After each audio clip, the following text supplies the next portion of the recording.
Yes friend, ako'y nagbabalik, DJ B-Boy Bibo para sa ating tuloy-tuloy na BB Time tungkol sa usaping Nandito Ako.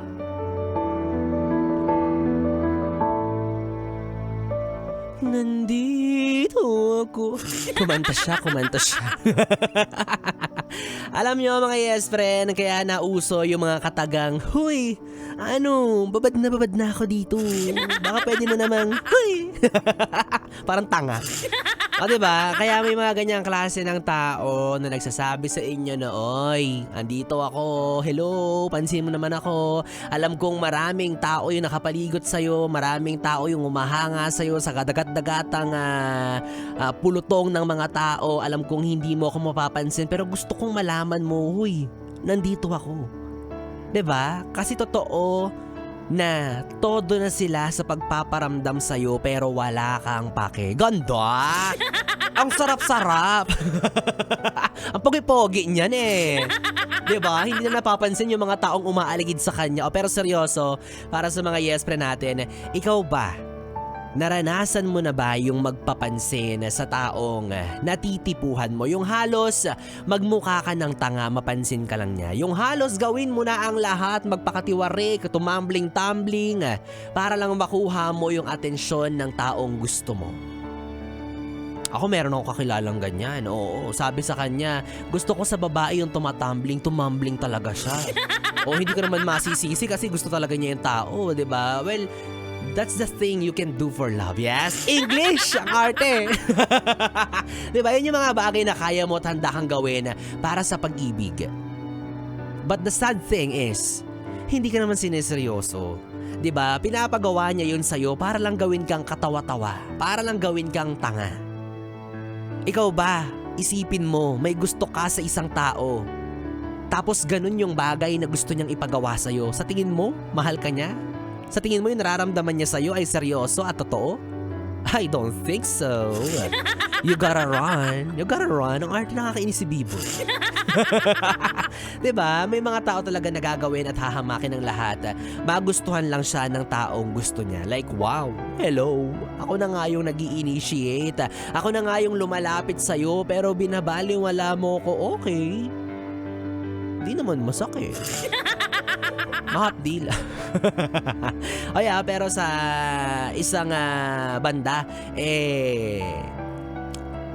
isang malaking pagsaludo po, no, para sa mga taong may lakas ng loob, may tibay ng apog na aminin ang kanilang saloobin. Kasi kagaya nga ng paulit-ulit kong sinasabi sa inyo, eto na naman tayo sa lagi kong pinapaalala at binabanggit na hindi biro ang maglahad ng tunay na nararamdaman mo sa taong iyong natitipuhan.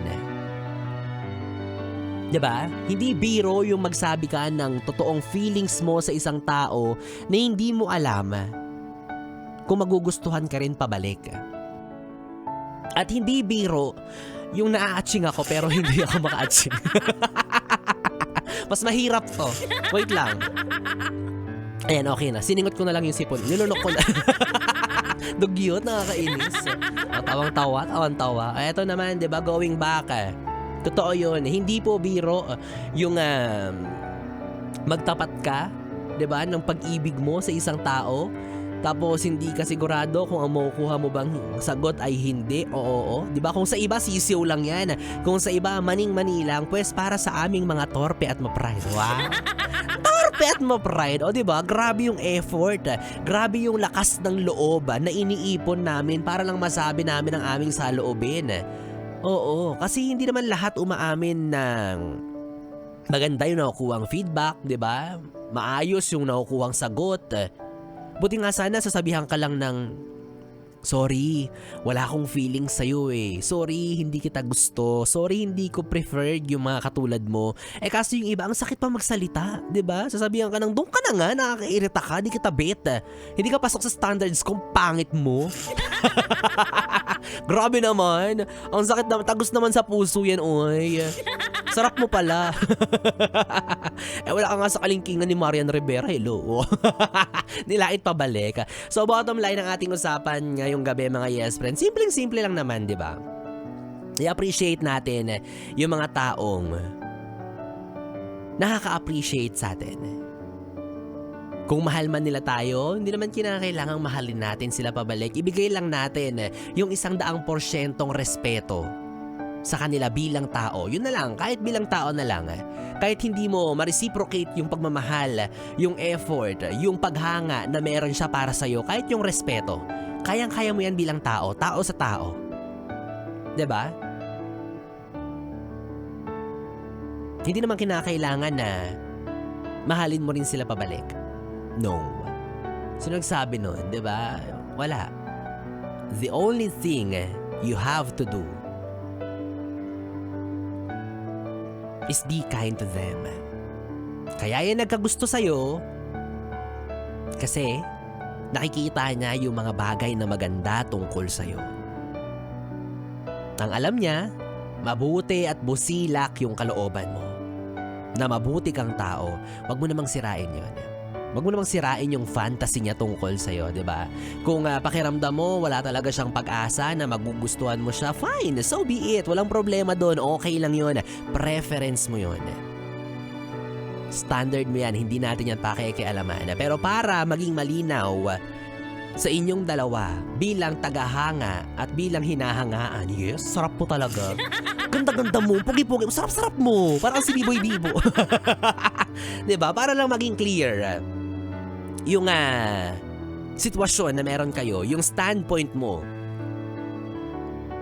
Kung may pagkakataon ka na magtapat sa kanya at sabihin sa kanya ang totoo, gawin mo na.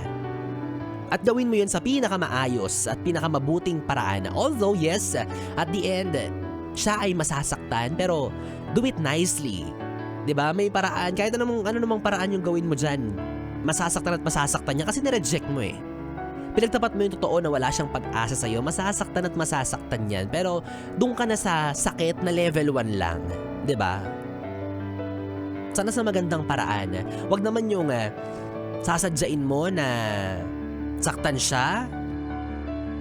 Sasadyain mo na maging pangit yung tingin niya sa'yo para lang layuan ka niya, para lang lubayan or tantanan ka. Wag ganon.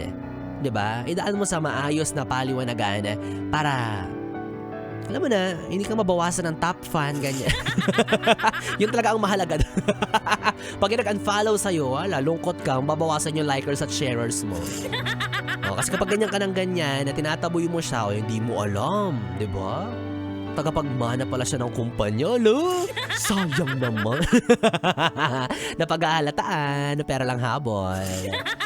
Kaya naman again mga yes friend, kahit papaano again, for sure naman no, karamihan sa atin, hindi man lahat, sige magpakatotoo tayo. Na meron at merong mga humahanga sa atin, meron at merong taong hindi natin nakikita, hindi natin napapansin, pero nandyan lang sa paligid natin, tahimik na humahanga, tahimik na pinagmamasdan tayo at sinasabi na tong taong to, gusto ko to. Tong taong to, tatampalin ko to. Charot lang. Brutal. Itong taong to, hinahangaan ko to. Itong taong to, gusto kong makasama sa buong buhay ko. Diba, meron at merong taong nandyan sa paligid mo at nagsasabing, nandito ako. Kung nandyan ka man, dyan ka na lang. Pero kung mayaman ka, di lumapit ka. Parang kang Shira. Ay, nako.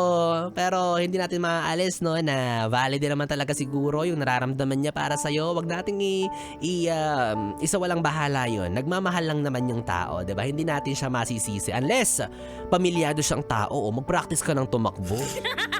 Kapag pamilyado yung tao at nagsasabi na, psst, andito ako. Takot ka na. Oo, delikado yan.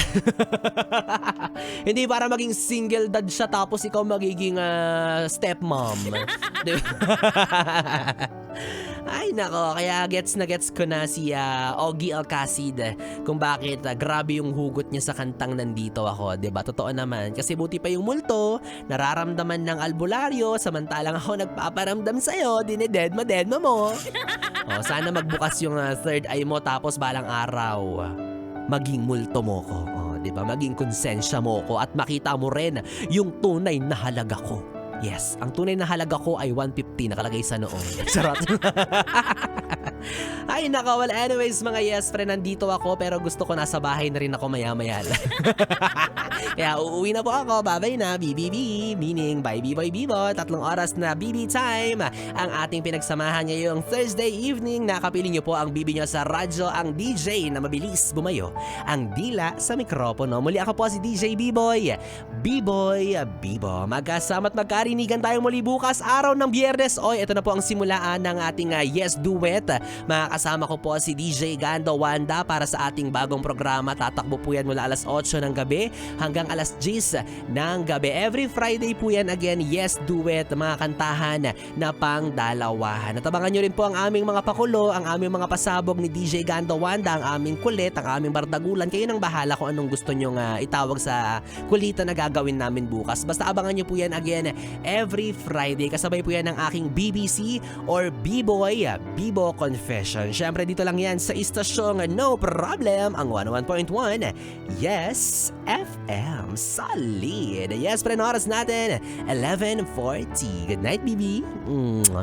At para sa ating susunod na kanta, na dito na si Rob Daniel na nagbigay ng mas masidhing damdamin, di ba, sa pag-awit ng awitin ni Ogie Alcacid na pinamagatang Nandito Ako.